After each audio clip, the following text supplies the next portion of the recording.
নিশ্চয়ই এতক্ষণ যে ভিডিওটি দেখেছেন সেটি হয়তো আপনাকে ব্যথিত করেছে, আপনার অনেক খারাপ লেগেছে, আমার চোখের পানি চলে এসেছে এটা দেখে।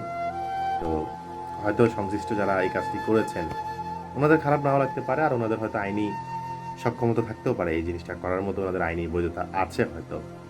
কিন্তু আমি জানতে চাই, আজকে এতদিন রাস্তার মধ্যে যে এই যে অটোরিকশা এই যে চলছে, এটা কারা চলার জন্য সুযোগ করে দিয়েছেন?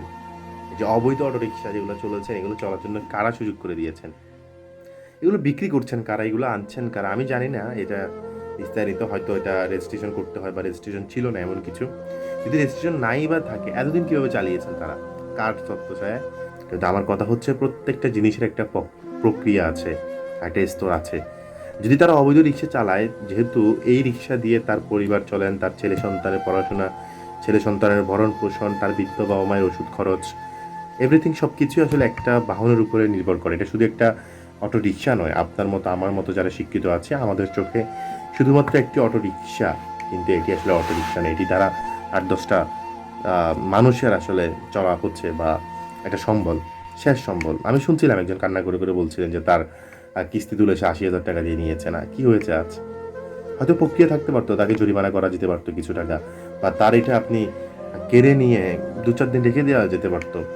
আর আমি জানি না এটা অ্যানাউন্সমেন্ট করা হয়েছে কিনা পূর্বে, না হুট করে অভিযানে আপনারা নেমেছেন। যদি অ্যানাউন্সমেন্ট করা হতো তাহলে অন্তত সবাই নিজের মতো সেভ হয়ে যেত, বা হার্ডলি যদি ঘোষণা আসতো রাষ্ট্রপক্ষ থেকে যে আসলে অমুক তারিখের পরে অবৈধ অটোরিকশাগুলো আসলে মাঠে থাকতে পারবে না।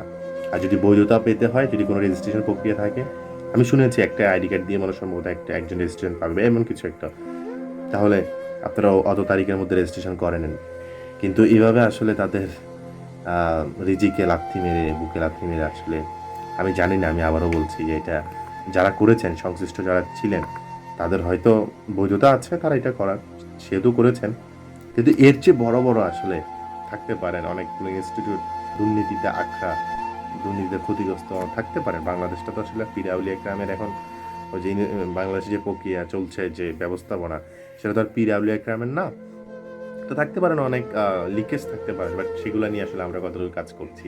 আর শুধু দিনে এনে দিনে খায় যারা, যারা আমাদের ভাষায় যারা অশিক্ষিত, মূর্খ, যারা আমাদের ভাষায় আমরা যাদেরকে মূর্খ বলি, অশিক্ষিত বলি, তাদের জন্য শুধু আইন প্রযোজ্য নাকি আসলে সবার জন্য?